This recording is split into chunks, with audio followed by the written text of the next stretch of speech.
नमस्कार, मी आशुतोष टिळक. आजच्या या आर्थिक क्षितिजच्या पुढच्या भागात, ज्याला मी थोडासा 2024च्या बजेटच्या दृष्टिकोनातूनही बघतो आहे, माझं असा प्रयत्न होता की बजेटमध्ये नेमकं काय आहे. कारण budget is a fiscal policy. सरकार ज्या वेळेला स्वतःचे टॅक्सेशन जाहीर करतं, अधिक नेमक्या कुठल्या क्षेत्राला प्राधान्य द्यायचं आहे, नेमकं कोणाला इम्पॉर्टन्स द्यायचं आहे, कोणाला अधिक पैसा द्यायचा आहे, नेमकं सरकारचे विचार काय आहेत हे त्यातून लक्षात येतं. आणि ज्या वेळेला आपण निवडणुकीच्या वर्षात असतो त्यावेळेला तर बजेटकडे अधिक महत्व येतं. आणि म्हणून मी आज आलो आहे मुकेश चोथानी सर यांच्याकडे. मुकेश चोथानी सर मागचे 30 वर्ष 35 वर्ष त्यांचा अनुभव गुंतवणुकीच्या क्षेत्रातला आहे. त्यांनी 40 पॉडकास्ट केले आहेत दैनिक देशदूतसाठी वेगवेगळ्या विषयांवर. आणि यांच्याकडून मला हे जाणून घ्यायला आवडेल की नेमकं आपण सुरुवात करूया सर, मागच्या वर्षाच्या बजेटमध्ये नेमकं काय होतं. कारण मागच्या वर्षाचं जे मला आठवतं, अर्थमंत्री निर्मला सीतारामन मॅडम यांनी त्याच्यामध्ये एक जी घोषणा केली होती की 5 लाखापेक्षा जास्त जर तुमचा प्रीमियम असेल एखाद्या इन्शुरन्सच्या पॉलिसीमध्ये, तर त्याच्यावरची असलेली टॅक्सची सूट घालवून टाकली होती असं एक. आणि त्याच्यानंतर काही इन्शुरन्सच्या एजंटनी हे सुरुवात केलं की ही पॉलिसी गेली आहे, संपली आहे, प्रयत्न सुरू केले. नेमकं काय मग त्या बजेटकडून या बजेटकडे येताना तुमचा व्ह्यू. नमस्कार. नमस्कार. येणारा अर्थसंकल्प, ज्याला अंतरिम अर्थसंकल्प किंवा वोट ऑन अकाउंट आपण म्हणतो, त्या पार्श्वभूमीवर ज्यावेळेस आपण चर्चा करतो आणि ही चर्चा आणि याच्यातून गुंतवणूकदारांनी काय घ्यायचं या बाबतीत आशुतोष टिळक यांनी मला जी आज संधी दिली त्याबद्दल मी सर्वदा त्यांचे आभार मानतो. 2023चा अर्थसंकल्प आणि त्यातील बदल हे अगोदर आपण लक्षात घेतले तर मग त्या हिशोबाने पुढची चर्चा करायला आपल्याला सोपं पडेल. जरूर.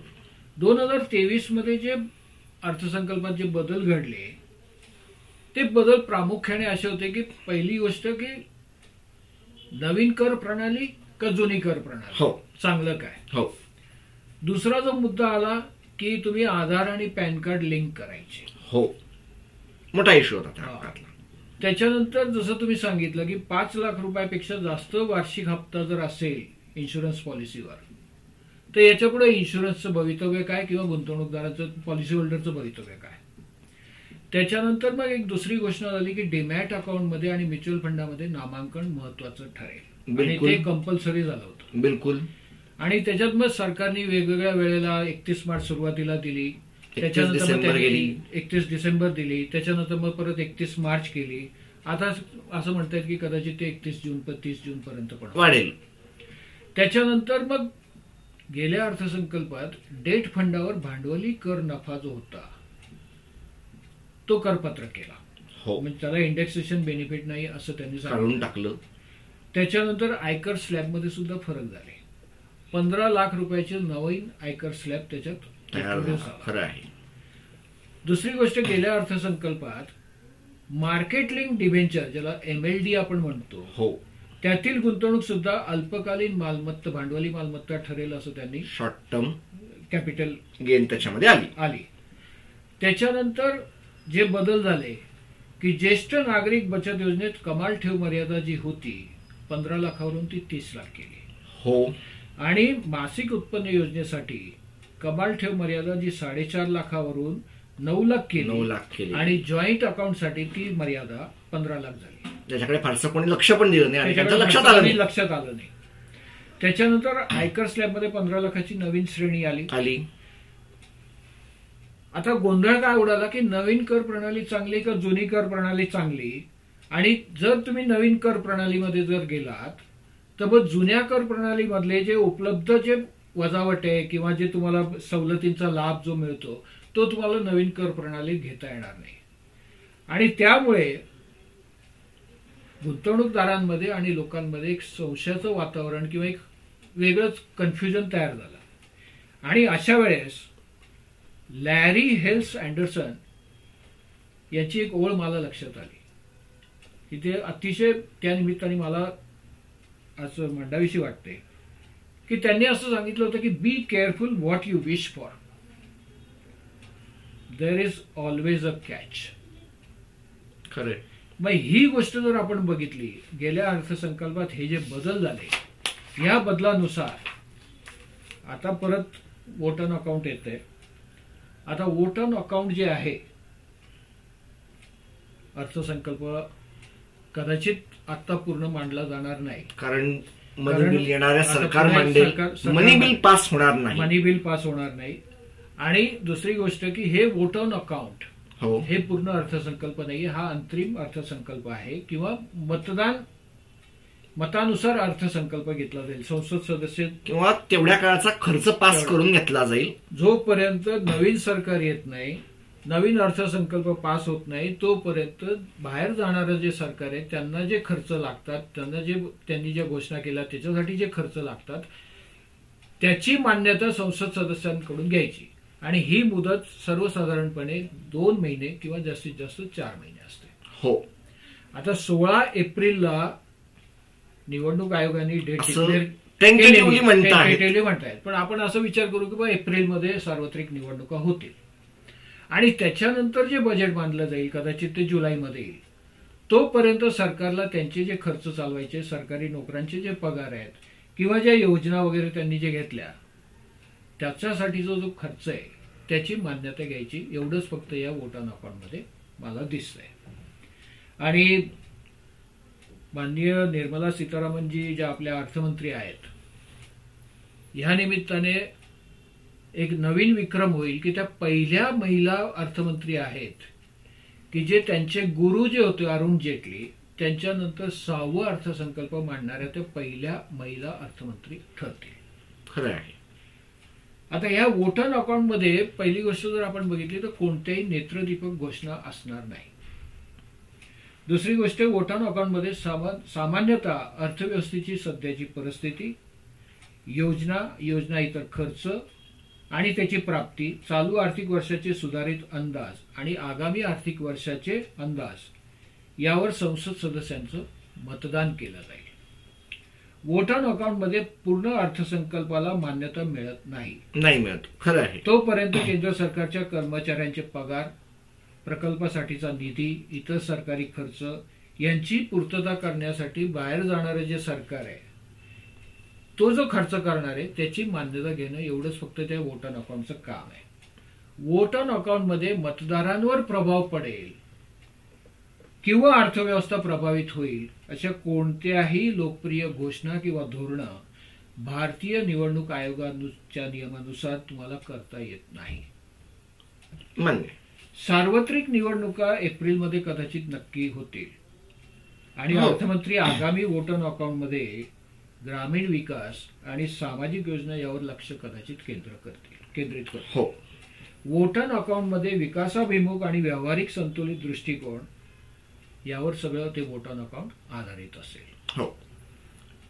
आणि सर या सगळ्याच्या याच्यामध्ये आपण आता जे वोट ऑन अकाउंट बद्दल बोललो, एक गोष्ट जी मला अनेक साऱ्या बातम्यांमध्ये पण दिसते आहे आणि मी अभ्यास करण्यासाठी बसलो त्यावेळेला हे पण दिसत आहे की न्यू टॅक्स रिजिम कडे सरकारचा एक जो ओढा मला दिसतो की आता आपल्याला इकडे जायचं आहे, परंतु मागच्या वेळेला बहुसंख्य गुंतवणूकदार किंवा टॅक्स पेयर्स म्हणता येईल त्यांनी त्याला बाजूला सरकवलं. कारण घराचं कर्ज असेल किंवा गुंतवणूक असेल, इन्शुरन्स असेल, याच्यासाठी एक जी घोषणा हवेत येते आहे की एनपीएसला न्यू टॅक्स रिजिमशी जोडण्याचा एक जो एक प्रकार आहे, याच्याबद्दल एक गुंतवणूक सल्लागार म्हणून तुमचं काय? आता पहिली गोष्ट की नवीन गुंतवणूक new tax regime, new tax regime किंवा नवीन आर्थिक कर प्रणाली हे सरकारचं मानस आहे. हो. पण त्याला म्हणावा तितका मार्केटमध्ये प्रतिसाद नाहीये. कारण मी माझ्या उर्वरित आयुष्यासाठी जी गुंतवणूक करतो किंवा जे घराचं कर्ज आहे किंवा मला उतारवयात जे पेन्शन वगैरे मिळणार आहे, तो उद्या समजा सरकारने जे मान्यता दिली की नाही आता याच्या पुढे तुम्हाला प्रस्तावित नवीन कर योजनाच घ्यावी लागेल, तर म्हणून काय तुम्ही गुंतवणूक करणार नाही का? करणार ना, करावीच लागेल. तुम्ही तुमचे मेडिक्लेमचे जे हप्ते ते काही भरणार नाहीत का? करावे लागेल. कोरोनाने त्याची गरज दाखवून दिली. तुम्ही तुमच्या मुलांच्या शिक्षणासाठी जो खर्च करता आणि जो तुम्ही जुन्या कर प्रणालीत बाद घेता तो तुम्ही बंद करणार का? नाही करतायत. तुम्ही तुमच्या घराचे हप्ते जे भरता आणि तुम्ही त्याची जे इन्कम टॅक्स मध्ये सूट घेता ते तुम्ही बंद करणार आहे का? नाही करतायत. नाही करतायत. मग याचा अर्थ उघड झाला की ह्या सगळ्या जर प्रस्तावित नवीन कर योजनेमध्ये जर तुम्हाला हे सगळे बेनिफिट मिळणार नसतील तर म्हणून काय तुम्ही गुंतवणूक तर थांबवणार नाही, तुम्ही काही ते खर्च थांबवणार नाही. आणि शेवटी सत्तेपुढे शहाणपण मान्य. आणि त्याच्यामुळे आलिया भोगासी असावे सादर. परंतु एकंदरीत जो कल मी बाजारात बघतोय तर मला असं वाटतं की तुम्ही 7 लाखाची लिमिट नवीन कर प्रणालीत दिली, परंतु इतर सगळ्या वजावटी आणि सगळे जे तुम्ही टॅक्स बेनिफिट जे काढतायत त्याच्यावर लोकांमध्ये नाराजगी आहे, जे मलाही जाणवते. आणि ही जर तुम्ही कंपल्सरी केलं तर याचा परिणाम तुम्हाला कदाचित येणाऱ्या सार्वत्रिक निवडणुकांमध्ये दिसेल आणि मतदार त्या हिशोबाने मतदान करतील. त्याच्यामुळे माझी सरकारला विनंती आहे की जे काही निर्णय घ्यायचे ते सर्वसाधारणतः लोकांचा जनमानस त्यांचा कल शोधून त्यांचा कल समजून आपण त्या घोषणा कराव्यात. कारण ह्या दृष्टीने जर आपण बघितलं, आता मी गुंतवणूक क्षेत्रात आहे आणि गुंतवणूक क्षेत्रात जर तुम्ही माझे सगळेच बेनिफिट काढून घेणार असाल तर मग तुम्ही जे सरकारी जे नोकर आहेत किंवा जे खासदार आमदार जे आहेत, राजकीय नेते आहेत, यांना जे बेनिफिट मिळतं त्याच्यावर तुम्ही का टॅक्स लावत नाही? मी जर आयुष्यभर जे कमाई करतो त्याच्यावर मी जो टॅक्स भरतो आणि येऊन जाऊन तुम्ही जर आमच्यावरच टॅक्सचा बडगा मारणार असाल तर हे कितपत योग्य आहे याचा सुद्धा विचार करायला पाहिजे. ह्या निमित्ताने मी एक गोष्ट सांगेन की कदाचित हे धाडसाचं असेल पण सरकारी नोकरांना तुम्ही एनपीएस ते कंपल्सरी केलंय, पण जो मध्यमवर्गीय आहे, जो खाजगी क्षेत्रात आहे, त्याला पेन्शनचं काहीच असं हे नाही. अगोदर पीपीएफ मध्ये 12% मिळायचे, आता पीपीएफ सुद्धा तुम्ही कालांतराने कदाचित असं म्हणाल की पीपीएफ अगोदर ई एक्झाम्प्ट होतं, आता तुम्ही कदाचित त्याच्यावरही टॅक्स लावायला बसलात. जेटलींनी प्रयत्न केला होता. पण जर सगळ्याच गोष्टीवर जर तुम्ही कर आकारणार असाल तर मध्यमवर्गीयांनी काय करायचं? आणि दुसरी गोष्ट की मी माझ्या आयुष्यभर एक सर्वसामान्य नागरिक या नात्याने, सर्वसामान्य करदाता या नात्याने मी जो टॅक्स भरतो, माझ्या उतारवयात मी आयुष्यभर समजा सरकारला जर करोडो रुपये टॅक्स दिला आणि सरकार माझ्या उतारवयात जर मला 100 रुपये किंवा काही जर पेन्शन देणार नसेल तर मी का म्हणून टॅक्स भरायचा? खरंय. तर ह्या निमित्ताने मला सरकारला विनंती करावीशी वाटते की जर समजा मी जो टॅक्स भरतो किंवा जो करदाते त्यांचा आयकर भरतात त्याच्या किमान 5% जर तुम्ही त्याच्या पेन्शन अकाउंटमध्ये जर वळते केले आणि त्याच्या उतारवयात जर तुम्ही त्याला पेन्शन दिलं तर मला वाटतं जास्तीत जास्त करदाते निर्माण होतील, जास्तीत जास्त लोक कर भरतील. कारण एका बाजूला मी कर पण भरायचा आणि दुसऱ्या बाजूला माझ्या पेन्शनची सोय पण करायची. कारण मी जो टॅक्स भरणार त्याच्यातले 5% तुम्ही माझ्या पेन्शन अकाउंटमध्ये वळते करणार.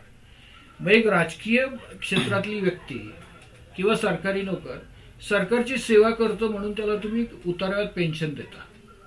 मग मी सुद्धा कराच्या रूपाने सरकारची सेवा करतो ना, मी जो कर भरतो त्या रूपाने मी सरकारची सेवा करतो, मग मला सुद्धा सरकारने पेन्शन द्यायला हवं. पण तुम्ही सगळ्या पेन्शनची जर निवृत्ती वेतनाची सगळीच साधनं जर काढून घेतली आणि आजकाल जी विभक्त कुटुंब पद्धत आहे त्याच्यात उद्या समजा म्हातारपणात मी एकटा राहिलो आणि उद्या माझी मुलं माझ्याबरोबर नसले तर माझं उर्वरित आयुष्य मी कसं सहन करायचं? हा एक अनेकांसाठी प्रश्न आहे. अगदी अगदी बरोबर आहे. त्याच्यामुळे मला असं वाटतं की पेन्शन जे तुम्ही एनपीएस जे तुम्ही म्हणता की कंपल्सरी, मग तुम्ही मध्यमवर्गीयांसाठी सुद्धा पेन्शनची काहीतरी अशी सोय करा. आणि एनपीएस मध्ये माझा तेवढा अभ्यास नाही आहे एनपीएस मध्ये जरूर, परंतु नॅशनल पेन्शन स्कीम मध्ये आज सुद्धा जे लोक जात आहेत ते ऍडिशनल टॅक्स बेनिफिट मिळतो 50,000चा म्हणून लोक करतात. अन्यथा तुम्ही ते जर काढून घेतलं तर कदाचित लोक ते सुद्धा करणार नाही. बिलकुल. म्हणजे फिक्स पेमेंट जे आहे अगोदर पेन्शन मध्ये जे निश्चित उत्पन्न मिळायचं आता तुम्ही ते मार्केट लिंक करताय तर तिथं सुद्धा फार मोठा गोंधळ मला दिसतोय. आणि माझ्या श्रोत्यांना मी हे सांगू इच्छितो की याच्या संदर्भातला प्रश्न 30 तारखेला जेव्हा आमचं युट्यूब लाईव्ह होईल त्यावेळेला चंद्रशेखर टिळक सरांना याचा प्रश्न मी जरूर विचारेन. पुढच्या प्रश्नाकडे येतो. सर, 2023 हे एक असं वर्ष होतं ज्यामध्ये जवळपास सगळ्या असेट क्लासेसनी पैसे कमवले. शेअर बाजार म्हणू नका, FD म्हणू नका, फिक्स्ड इन्कम म्हणू नका, म्हणजे अल्टरनेट इन्व्हेस्टमेंट टाईप मधलं फाईन वाईन किंवा इतर टाईपचे जे काय इंडेक्स असतील ते देखील अगदी भरभरून पैसा कमवत होते. याच्या बाबतीत मग काय येणाऱ्या बजेटमध्ये शेअर बाजारासाठी काय अपेक्षित ठेवतात किंवा डीमॅट अकाउंटसाठी काही गोष्टी आल्या, नवीन काही येईल का? जे वोटर अकाउंट आहे हो त्यामध्ये तर काही घोषणा करता येणार नाही करता येत, परंतु जे नंतर अर्थसंकल्प मांडतील आणि मला असं वाटतं की हेच सरकार कदाचित परत येईल अशी शक्यता मला वाटते. किंबहुना मी असं सांगेल धाडसाने की हेच सरकार यायला पाहिजे. पण यात ज्यावेळेस मी हे उद्गार काढतो त्यावेळेस कोणीही याचा अर्थ असा घेऊ नये की मी बीजेपीचा प्रवक्ता आहे. परंतु एक गुंतवणूक सल्लागार या नात्याने ज्या पद्धतीने 2014 नंतर सरकारने जे काम केलं आहे आणि जे काम ते करणार आहेत त्या हिशोबाने मला असं वाटतं की पुनश्च या सरकारला परत एक संधी द्यायला हवी की जेणेकरून जो अमृत काल आपण जो म्हणतोय तो निश्चितच कुठेतरी अमृतकाल आपल्याला दिसेल. आता गुंतवणुकीच्या दृष्टिकोनातून शेअर मार्केट, म्युच्युअल फंड याच्यात जे एक गुंतवणूक सल्लागार या नात्याने मला असं वाटतं की जे काही त्यांनी करायला पाहिजे, सरकारने करायला पाहिजे त्याच्या बाबतीत काही ठळक असे काही घोषणा ज्या आहेत हे मी येणाऱ्या बजेटमध्ये अर्थमंत्र्याच्या तोंडून ऐकायला इच्छुक आहे. पहिली गोष्ट की येणाऱ्या बजेटमध्ये माननीय अर्थमंत्र्यांनी त्यांच्या आर्थिक विवेक बुद्धीला प्राधान्य दिलं पाहिजे. दुसरी गोष्ट ऑटोमोबाईल क्षेत्राला आणि स्क्रॅपेज पॉलिसी त्याच्यात PLI स्कीम येण्याची शक्यता आहे. डिफेन्स सेक्टरमध्ये कॅपिटल एक्सपेंडिचर किमान 5 ते 7% वाढेल असं मला वाटतं. पायाभूत सुविधा विकासांवर आणि ऊर्जा संक्रमण तसेच उच्च शिक्षण आणि मध्यमवर्गीयांसाठी काहीतरी कर सवलती द्यायला पाहिजे.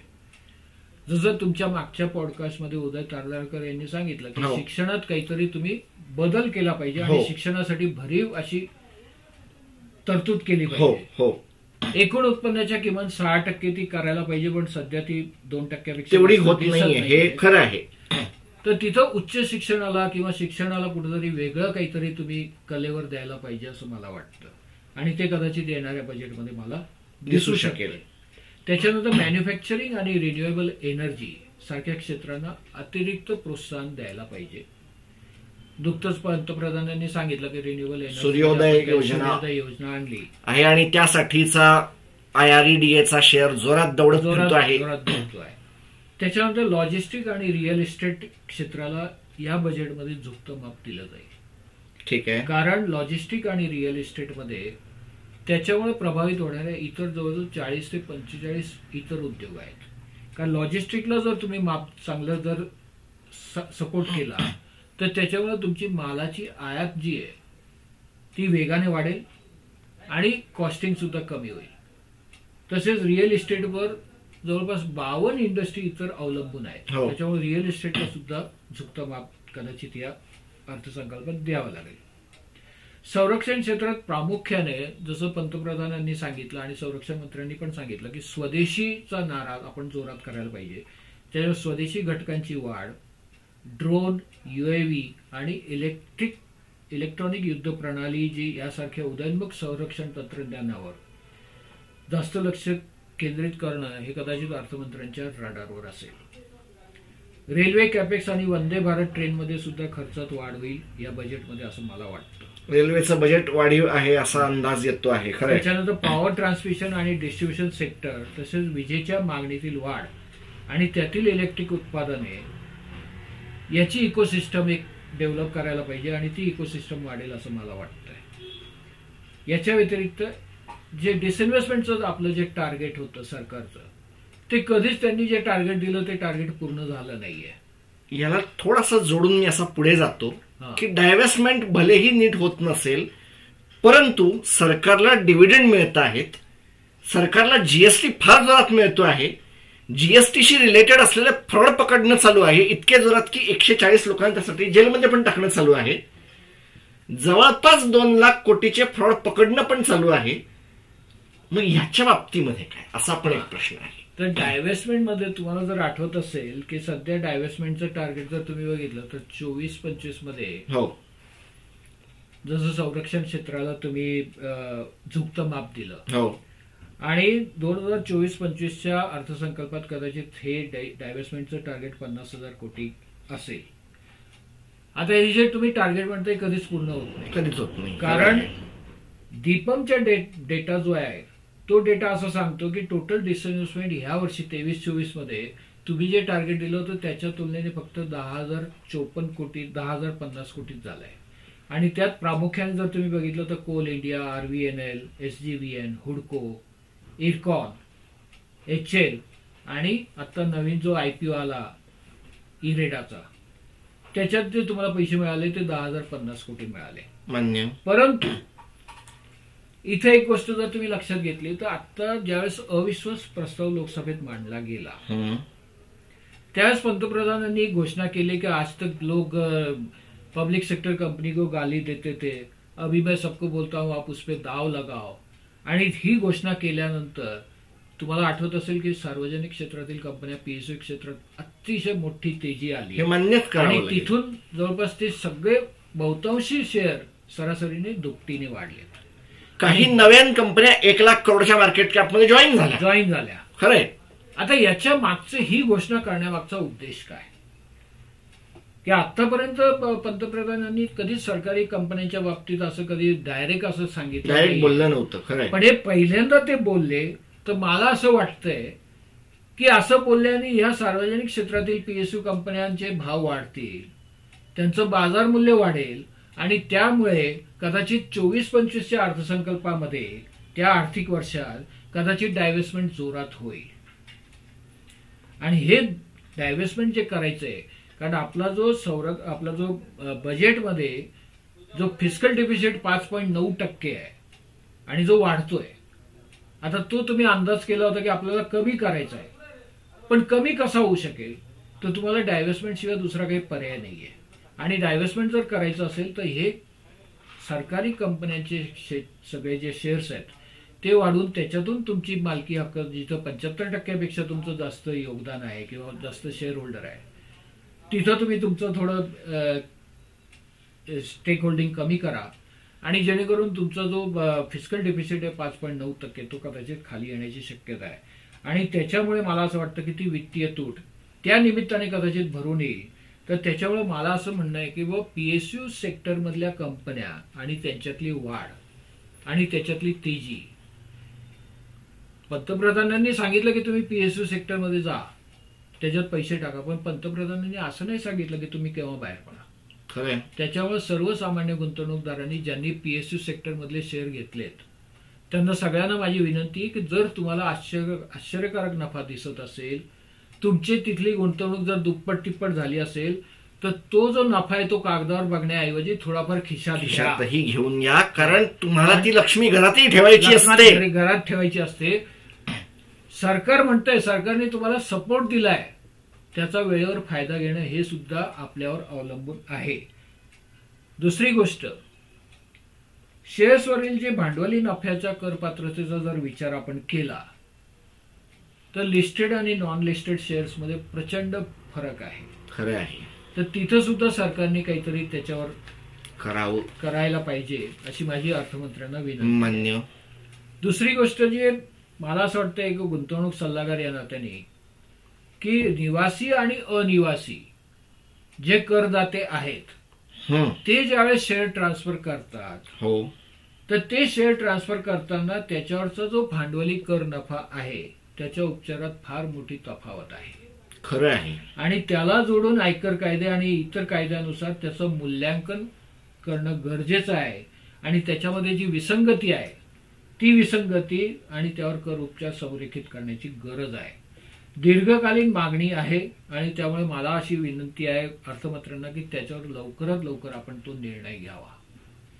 याच्या व्यतिरिक्त अर्थमंत्र्यांनी सध्याच्या नियमानुसार जो 1 लाख रुपयापेक्षा जास्त दीर्घकालीन भांडवली नफा आहे त्याच्यावर जो 10% कर लावलेला आहे ती मर्यादा 1 लाखावरून 3 लाख करावी. ते 1 लाख फारच छोटे सध्याच्या बाजारपेठेमध्ये. दुसरी गोष्ट की आयकर कलम कायदा 80 अंतर्गत जी मर्यादा आहे ती 1.5 लाख आहे. ती आता काळानुसार फार कमी आहे. नाहीच, 1.5 लाखाच्या आसपास जी आहे ती वाढवून 3 लाख करावी किंवा 5 लाख करावी. तसेच एनपीएस आणि इक्विटी लिंक सेव्हिंग स्कीम यातील गुंतवणुकीसाठी वेगळी कर बचत मर्यादा ही वेगळी करायला हवी, जेणेकरून जास्तीत जास्त लोकांना कर बचत आणि एनपीएस मध्ये आपलं योगदान करायला सोपं जाईल. याच्या व्यतिरिक्त म्युच्युअल फंडाच्या ज्या काही मागण्या आहेत, आता मी गेल्या 40 वर्षापासून म्युच्युअल फंडात आहे आणि ज्या पद्धतीने म्युच्युअल फंड वाढतोय, कारण त्याचं ऍसेट अंडर मॅनेजमेंट 50 लाख करोडला पोहोचलेलं आहे. भारतामध्ये काही असेही म्युच्युअल फंड आहेत ज्यांचं एयूएम एका स्कीमचं हे 40,000 करोडच्या कोटी आहे. त्याच्यामुळे ही माणसं त्यांच्या एका श्वासावर बाजार चालवतात असं मी म्हणलं तरी ते चुकीचं होणार नाही. परंतु दुसऱ्या बाजूला जर तुम्ही एक गोष्ट बघितली तर जगाच्या तुलनेने आपला म्युच्युअल फंडचा बाजार फार कमी आहे, फारच छोटा, आणि एकंदरीत जे बँक डिपॉझिट आहे त्याच्या तुलनेने आपला म्युच्युअल फंडाचा बाजार हा आत्ताशी कुठे जवळपास 15% आसपास रांगतोय किंवा 2 पायावर चालतोय असं म्हणावं. आता पूर्ण जगाचा जर म्युच्युअल फंडाचा बाजार जर तुम्ही बघितला तर तो जवळपास $42 ट्रिलियन आहे. आपण आत्ताशी कुठं 0.5 बिलियनला पोहोचलोय. म्हणजे अजून मजल फार मोठी मजल. जसं तुम्ही सांगितलं की 40,000 कोटीचे म्युच्युअल फंड आहेत, परंतु व्हॅनगार्ड जर तुम्ही बघितलं तर व्हॅनगार्ड 4,225 कोटीचं मॅनेज करतंय, लाख कोटीचं मॅनेज करतंय. म्हणजे जवळपास त्यांच्या इंडेक्स फंडाच्या याच्यामध्ये वोटिंग करायला 114 माणसं जे फक्त बघतात काय आहे कसं आहे आणि वोट करतात. म्हणजे आपली भारताची जी अर्थव्यवस्था आहे त्याच्यापेक्षा जास्त व्हॅनगार्डची ऍसेट अंडर मॅनेजमेंट. बिलकुल. आणि त्याच्यामुळं एका बाजूला जर सरकार म्हणतं की म्युच्युअल फंड हे सर्वसामान्य लोकांसाठी आहे, तर त्याला जास्तीत जास्त कसं तुम्हाला प्राधान्य देता येईल आणि जास्तीत जास्त लोकांना त्याच्यात कसं समाविष्ट करता येईल त्याचा विचार करण्याची गरज आहे. गुंतवणूक सल्लागार या नात्याने इथं मला एक गोष्ट नमूद करावीशी वाटते की इतर कोणत्याही गुंतवणूक योजनेत इन्व्हेस्टरला एंट्री अतिशय सोपी आहे, परंतु म्युच्युअल फंडात एंट्री अतिशय क्लिष्ट आहे, कठीण आहे. कारण ज्यावेळेस तो पैसे टाकतो त्यावेळेस तुम्ही त्याला केवायसी सगळ्या गोष्टी फटका भरपूर, आणि याच्यामुळे काय होतं की वन्स बिटन ट्वाइस आहे. बिलकुल. तर माझं सरकारला म्हणणं असं आहे की तुम्ही ज्यावेळेस तो गुंतवणूक करतो त्यावेळेस नियम थोडे शिथिल ठेवा, परंतु ज्यावेळेस तो गुंतवणूक काढतो त्यावेळेस तुम्ही नियम लावा. जसं तुम्हाला एक उदाहरण मी देतो. बँकेत तुम्ही गेला तर तुम्ही डायरेक्ट पैसे भरू शकता, मान्य. इन्शुरन्समध्ये गेला डायरेक्ट पैसे भरू शकता, बिलकुल, कोणी विचारत नाही, काही नाही. इतर कोणत्याही गुंतवणूक योजनेत जर तुम्ही पैसे टाकले तर जास्त कुठं विचारणा. पब्लिकचं म्हणणं इन्शुरन्स ही अट्रॅक्ट करायला आहे, काढायची पैसे डिफिकल्ट आहे. आणि याच्या उलट म्युच्युअल फंडात एंट्री डिफिकल्ट आहे, एक्झिट अतिशय इझी आहे. आम्ही कष्टाने एखाद्या गुंतवणूकदाराला म्युच्युअल फंडात आणतो, परंतु तो केव्हा बाहेर पडतो हे आम्हाला कळतच नाही. खरं आहे. तर त्याच्यामुळे तिथं कुठेतरी अर्थमंत्र्यांनी त्याचा सुद्धा विचार करायला हवा की तुम्ही एका बाजूला सांगता की लॉंग टर्म दीर्घकालीन गुंतवणूक करायला पाहिजे, पण तो दीर्घकालीन गुंतवणूक करण्याची काही साधनं त्याला काही अशा स्कीम तुम्ही देतच नाहीये. तुम्ही इन्शुरन्स कंपन्यांना दीर्घकालीन गुंतवणुकीची साधनं देतात, तिथं तुम्ही म्हणता की तशा योजना आणा, आणि म्युच्युअल फंडाला तुम्ही म्हणता की सगळं ओपन एंड ठेवा. मग तो कशाला तिथं थांबेल. आणि म्युच्युअल फंड आणि शेअर मार्केट याच्यात अतिशय थिन लाईन आहे.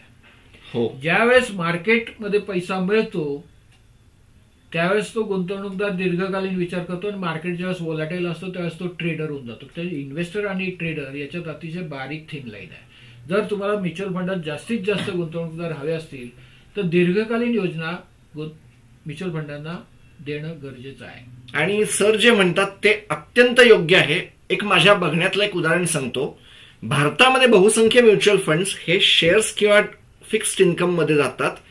अमेरिकेतले काही शेअर्स हे त्यांच्या स्वतःच्या बळावर, काही म्युच्युअल फंड स्वतःच्या बळावर अनेक वेळेला विमानतळ चालवतात, वॉटर प्युरिफिकेशन प्लांट्स चालवतात किंवा इतर प्रायव्हेट इन्व्हेस्टमेंट करतात जे भारतामध्ये नाहीये. काहींनी त्याची पण गरज बोलून दाखवली आहे. सर बोला. त्या संदर्भात माझ्या काही सूचना आहेत की ज्या अर्थमंत्र्यांनी त्याच्यावर विचार जरूर. सगळ्यात पहिले म्युच्युअल फंडातर्फे जी मागणी आहे की डेट फंड आणि नॉन इक्विटी फंड यातील काही श्रेणीमधून मिळणाऱ्या भांडवली नफ्यावर जास्त जी कर आकारणी होते तो बदल मागे घ्यायला हवा.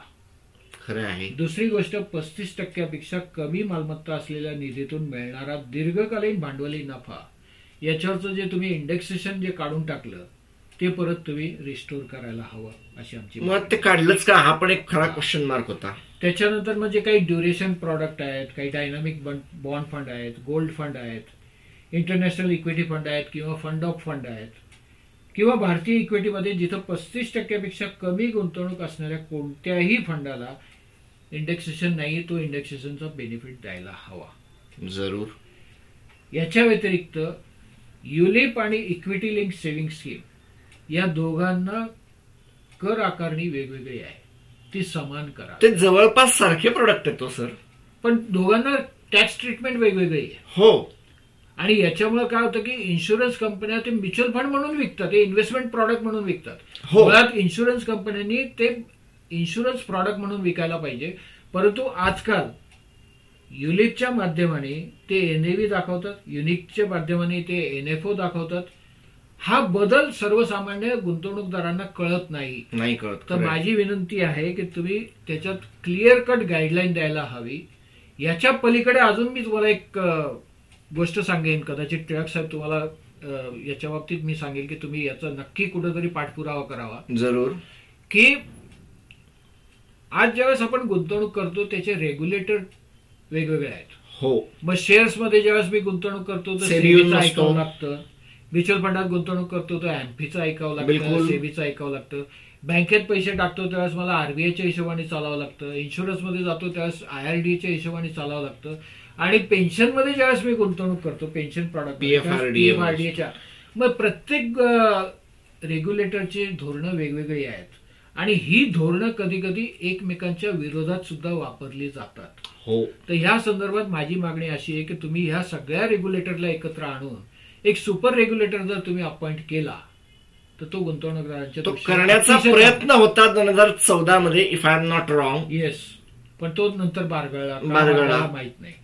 आणि सर युलिपचं जे म्हणले माझ्या श्रोत्यांना व्ह्युअर्सना एक सांगावं वाटतं, ज्यावेळेला मी एक सुरुवातीचा अॅनालिस्ट होतो, मला माझ्या शिक्षकांनी SBI लाईफचा IPO आला त्याचं अॅनालिसिस करायला ठेवलं होतं. बराच वेळ सर मी गोंधळात पडलो होतं की म्युच्युअल फंड कंपनी आहे का काय आहे, कारण त्यांच्याकडे युलिप इतक्या मोठ्या प्रमाणावर होते आणि ते त्याला ऍज अ म्युच्युअल फंड म्हणून ट्रीट करत होते. आता या संदर्भात तुम्हाला दुसरी गोष्ट सांगतो की जसं सरकारने गेल्या बजेटमध्ये सांगितलं की 5 लाखापेक्षा जास्त प्रीमियम दिला तर त्याच्यावर जी करमाफ होती ती करमाफ नाहीये. आणि त्याच्यानंतर जर तुम्ही बारकाईने बघितलं असेल तर मार्केटमध्ये युलिपचं प्रमाण वाढलं, वेड्यासारखं वाढलं. आणि आता ह्या सगळ्या इन्शुरन्स कंपन्या युलिपच्या नावाखाली as a mutual fund product म्हणून, इन्व्हेस्टमेंट प्रॉडक्ट म्हणूनच ते विकतायत. मान्य. ते इथं कुठेतरी अर्थमंत्र्यांनी किंवा आर्थिक विभागाने इथं लक्ष द्यायला हवं.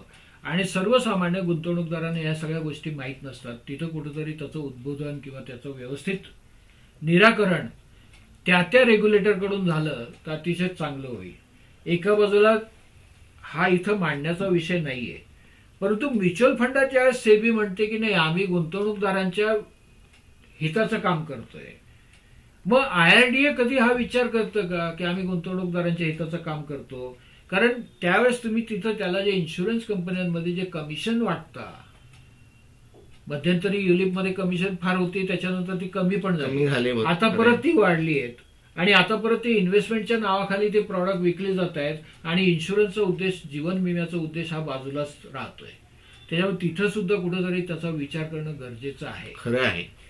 याच्या व्यतिरिक्त म्युच्युअल फंडात ज्यावेळेस आम्ही इंटरस्कीम ट्रान्सफर करतो, एका इक्विटी फंडातून दुसऱ्या इक्विटी फंडात किंवा एका योजनेतून दुसऱ्या योजनेत किंवा एका फंड हाऊसमधून STP ज्यावेळेस मी ट्रान्सफर करतो, मग तिथं तुम्ही जो भांडवली नफा कर लावता, मी पैसे तर काढले नाही काढलेत, कारण माझ्या हातात नाही आले. आता मला समजा मी ग्रोथ ऑप्शन मधून डिव्हिडंड इन्व्हेस्टमेंट मध्ये गेलो किंवा डिव्हिडंड मध्ये गेलो तर तिथं तो भांडवली कर नफा लावणं चुकीचं आहे. तिथं कुठेतरी त्याला सूट द्यायला हवी. जोपर्यंत माझ्या खिशात पैसे येत नाही तोपर्यंत तुम्ही भांडवली कर नफा लावताच कसा?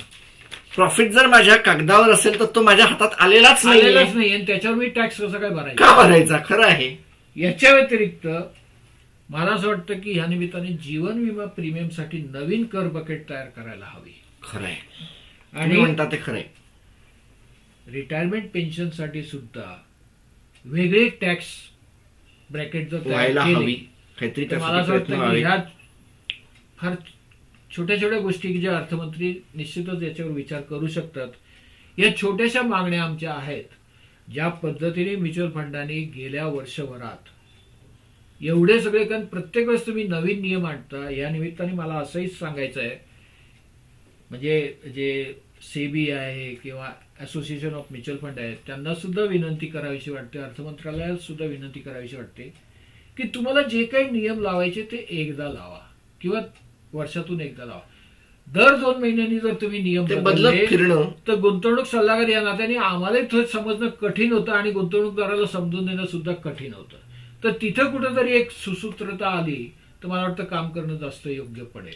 सर, लोक तुमच्याकडे येतात की नाही माहित नाही, मला माझ्या कमेंटमध्ये किंवा ईमेलमध्ये पण या टाईपचे प्रश्न येतात. त्यामुळे आपण दोघं समदुःखी आहोत या बाबतीमध्ये. ज्या पद्धतीने म्युच्युअल फंडाचा बाजार वाढतोय आणि ज्या पद्धतीने आम्ही देशाच्या विकासाला म्युच्युअल फंडाद्वारे सहकार करतोय, हातभार लावतोय, 50 लाख कोटी ही फार क्षुल्लक गोष्ट आहे. कारण आता सर्वसामान्य जो गुंतवणूकदार आहे, तुम्ही जसजसे बंधनं घालताय तसतसा तो शेअर बाजाराकडे वळतोय आणि प्रकर्षाने तो म्युच्युअल फंडाच्या द्वारे वळतोय. तर ज्या पद्धतीने आता SIP 19,000 कोटीची दर महिन्याला झाली आणि जिथं आपण ते FIIचं वर्चस्व नाकारलं आता, की उद्या एक काळ असा होता की FIIने पैसे काढले की बाजार कोसळायचा. म्हणजे कोटक म्युच्युअल फंडाचे जे होते नीलेश शाह, त्यांचं म्हणणं की गोरे को खरीदने दे, वो हमारे मार्केट चलाते. उसके बाद हम सोचने लगे की भाई हम अब चलाने लगे हैं. आता असा काळ आलेला आहे की आता रिटेल इन्व्हेस्टर्स पण बाजारामध्ये आहेत आणि काही प्रमाणात ते पण चालवत आहेत. तर त्यांना ती एक प्रेरणा मिळावी, त्यांना एक सुटेबल वातावरण तयार करावं. या निमित्ताने म्युच्युअल फंडात ज्या काही सुधारणा करता येतील त्या त्यांनी कराव्या अशी माझी विनंती आहे. आणि या जर सुधारणा केल्या तर मी या निमित्ताने सरकारला किंवा अर्थमंत्र्यांना एक आश्वासन देतो की फार लवकर आपण हे 50 लाख कोटी तर काहीच नाहीये, आपण 100 लाख कोटी सुद्धा आपण पोहोचू शकतो. शक्य आहे. आणि या निमित्ताने जास्तीत जास्त लोकांना रोजगार सुद्धा मिळू शकतो. खरं आहे. आणि गुंतवणूकदारांचं सुद्धा भलं होईल. आणि सर, या सगळ्यामध्ये आपण जर एंडकडे चाललो असतो तर एक शेवटचा हायलाइट मला तुम्हाला विचारायचा आहे. मागच्या वर्षातली एक घटना घडली ज्याने भारताच्या बाजारामध्ये मोठ्या प्रमाणात आनंद पसरला. JP मॉर्गनच्या बॉन्ड इंडेक्समध्ये भारताचा समावेश झाला 10%. आणि त्यांची जी बारीक इतर इंडेक्स होते त्याच्यामध्ये आधी चायना 50% होता, तो तिथून खालती यायला लागला. या सगळ्याविषयी तुमचं मत काय? कारण याने भारताच्या बॉन्ड्सला एक वेगळा दृष्टिकोन मिळवून दिला, मान्यता मिळाली, नवीन इन्व्हेस्टर्स यायला तयार झाले. कारण त्याच्या पुढच्याच महिन्यामध्ये ऍक्टिव्ह फंड यायला लागले. भारत सरकारने 50 वर्ष मुदतीचा बॉन्ड काढून बाहेर ठेवला. नवीन इन्व्हेस्टर्स या सगळ्यामध्ये जन्माला आले. याच्यावरचं तुमचं म्हणणं काय? या बाबतीत बोलायचं झालं तर मार्केटमध्ये 2 प्रकारचे गुंतवणूकदार असतात. एक गुंतवणूकदार असतो की ज्याला वेल्थ क्रिएट करायची असते आणि जिथं संपत्ती निर्माण असतं तर संपत्ती निर्माण प्रामुख्याने शेअर्स किंवा शेअर्स रिलेटेड प्रॉडक्टमध्ये होऊ शकतो. दुसरा जो एक इन्व्हेस्टर क्लास आहे जो वेल्थ प्रोटेक्शन मध्ये जास्त बिलीव्ह करतो, ज्यात प्रामुख्याने सिनियर सिटीजन किंवा मोठे उद्योगगृह की ज्यांचा पैसा पडलेला आहे, लिक्विडिटी आहे, पण त्यांना त्याची सध्या गरज नाहीये किंवा कॅपेक्स करत नाहीये आणि सरकारजवळ जो पैसा पडलेला आहे. तर ज्या पद्धतीने JP मॉर्गनने बॉन्ड इंडेक्समध्ये भारताचा समावेश केला तर मला असं वाटतं की याच्या पुढे डेट फंड मार्केटला परत उजाळी येईल.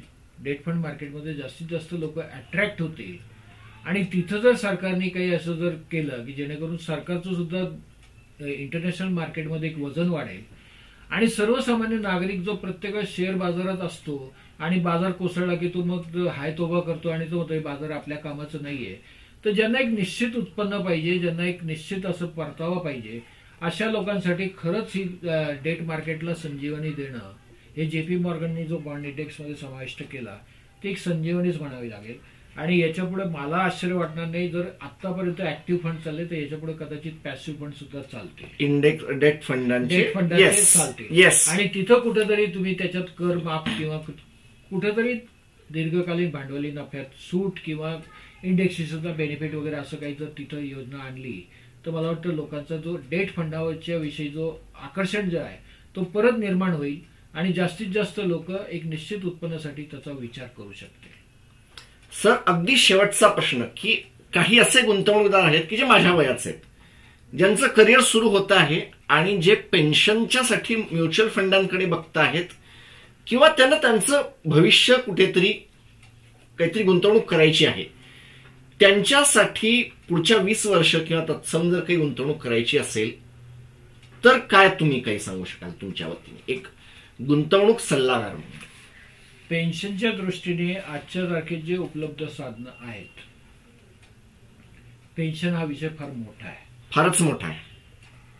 आणि पेन्शनमध्ये पेन्शन हे प्रत्येकाने त्याचा विचार करायला हवा, निवृत्ती वेतनाचा विचार करायला हवा.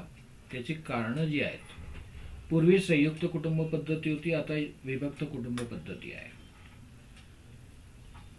बहुतेक गुंतवणूकदारांनी, बहुतेक जे आज जे पॉडकास्ट बघताय त्यांनी तो अमिताभ बच्चनचा तो मूवी पण बघितला असेल, बागबान असं मला वाटतं. हा, आणि आपल्यासमोर काही उदाहरणं आहेत, जसं विजयपत सिंघानिया आज एवढा पैसा मुलाच्या नावाने ट्रान्सफर केला आणि आज ते भिकाऱ्यासारखं जीवन जगताय, घर नाहीये, काही नाहीये. आणि त्याच्यामुळे मला असं वाटतं की प्रत्येक युवकाने निवृत्ती वेतनाचा विचार करायला हवा, पेन्शनचा विचार करायला हवा. दुसरी गोष्ट की सध्याचं जे जग आहे, या जगात विभक्त कुटुंब पद्धती जोरात येते आणि आपण सगळे आता अमेरिकेचं किंवा पाश्चात्य देशाचं अनुकरण करतो आहोत. आणि त्याच्यामुळे इन्शुरन्स मध्ये सुद्धा टर्म लाईफ पॉलिसी ही जास्त प्रकर्षाने वाढली आहे. अगोदर ती एंडोमेंट यायची, मनी बॅक यायची, आता ते टर्म इन्शुरन्स म्हणजे मी जर गेलो तर मग मागच्यांना पैसा, मी जर गेलो नाही तर तो पैसा गेला. कारण त्याचे छोटे असतात, त्याचे प्रीमियम अतिशय छोटे असतात. परंतु आपण भारतीय, आपण कुटुंबवत्सल आहोत, आपल्याला आपलं कुटुंब महत्वाचं आहे. खरं आहे. आणि कुटुंबाच्या भवितव्यासाठी, कुटुंबाच्या आपल्या पश्चात कुटुंबाचा निर्वाह कसा होईल याच्यासाठी प्रत्येक गुंतवणूकदाराने पेन्शनचा विचार करायला हवा. किंबहुना याच्या पुढे मी जाऊन सांगेल की पेन्शनच्या बाबतीत ज्या पोस्टाच्या योजना आहेत किंवा ज्या इतर एनपीएस आहेत किंवा इतर ज्या सरकारी योजना आहेत किंवा म्युच्युअल फंडातर्फे काही रिटायरमेंट बेनिफिट प्लॅन आहेत, तिथं कुठंतरी निश्चित व्याज किंवा निश्चित उत्पन्न परतावा मिळेल अशा योजना आणायला पाहिजे. दुसरी गोष्ट की ते मार्केट लिंक नको, जरूर त्याला कुठेतरी वेगळं टॅक्स बेनिफिट द्यायला हवा. आणि सगळ्यात शेवटी एक गुंतवणूकदार सल्लागार या नात्याने मी प्रत्येक गुंतवणूकदाराला, प्रत्येक भारतीय नागरिकाला विनंती करेल की याच्या पुढचं जग फार विचित्र आहे, फार वेगळं आहे. आणि त्याच्यामुळे ज्यावेळेस तुम्ही गुंतवणूक करता, जे काही तुम्ही पैसे कमावता, तुम्ही आपलं मृत्यूपत्र लिहून ठेवा, विल बनवून ठेवा. कारण माझ्याजवळ जितके गुंतवणूकदार आहेत त्यांना मी अगोदर सांगतो की अगोदर तुमचं विल लिहून ठेवा. कारण धीरूभाई अंबानींनी विल लिहिलं का नाही मी त्या वादात पडत नाही, परंतु जर विल लिहिलं असतं तर ज्या पद्धतीने मुकेश आणि अनिल भांडले त्या पद्धतीने भांडले नसते. एकाचं आयुष्य बर्बाद झालं, दुसऱ्याला काही काळ संघर्ष करावा लागला. ते विल नव्हतं म्हणून कलकत्त्याचं बिर्लाचं आपलं उदाहरण आपल्याला, Priyamvada Birla case if I am not wrong, yes, तर ते उदाहरण आपल्याला माहितीये. सीएच्या खिशात प्रॉपर्टी जाऊन पडल्याचं पडली. जर विल असतं तर आज विजयपत सिंघानियाला हात लांब करायची गरज पडली नसती. रेमंड द कम्प्लीट मॅन म्हणणारा माणूस मी माझ्या बातम्यांच्या याच्यात म्हणलं की बापाला घरातून बाहेर काढतो, बायकोला ठोकून काढतो, असा कसा काय हा कम्प्लीट मॅन. विल असतं तर बागवान पिक्चरची गरजच नव्हती. खरं आहे. आणि पुष्कळ असे कलाकार आपण बघतोय की त्यांच्या काळात ते अतिशय फेमस होते आणि शेवटी पैसे नव्हते म्हणून अक्षरशः भिका मागत. अगदी खरं आहे. त्याच्यामुळे प्रत्येक गुंतवणूकदारांनी, प्रत्येक नागरिकांनी आपल्या हयातीत आपलं विल बनवून ठेवायला पाहिजे, या मताचा मी आहे. आणि पेन्शन, टिळक साहेब, मला असं वाटतं की पेन्शन हा विषय फार मोठा आहे आणि पेन्शनवर नक्की आपण एक वेगळं काहीतरी पॉडकास्ट अगदी जरूर करू. आणि ह्या पेन्शन विषयी पुष्कळ अशा वेगवेगळ्या लोकांमध्ये जे संभ्रम आहेत त्याच्याविषयी मला वाटतं त्याच्याविषयी जनजागरूकता आपण फार महत्वाचं. माझ्या सगळ्या व्ह्युअर्सना मी सांगू इच्छिन की 2023च्या भागामध्ये माझ्या स्वतःच्या कारणांसाठी मला सरांकडे अजून येता आलं नाही, त्यासाठी मी त्यांची माफी मागतो आणि त्यांना पेन्शनचा एक पॉडकास्ट आमच्यासाठी कराल का अशी एक ऑफिशियल विनंती मी मला आनंद वाटेल याविषयी काही जरूर. तर याच भागावर आपला संपवतो. धन्यवाद.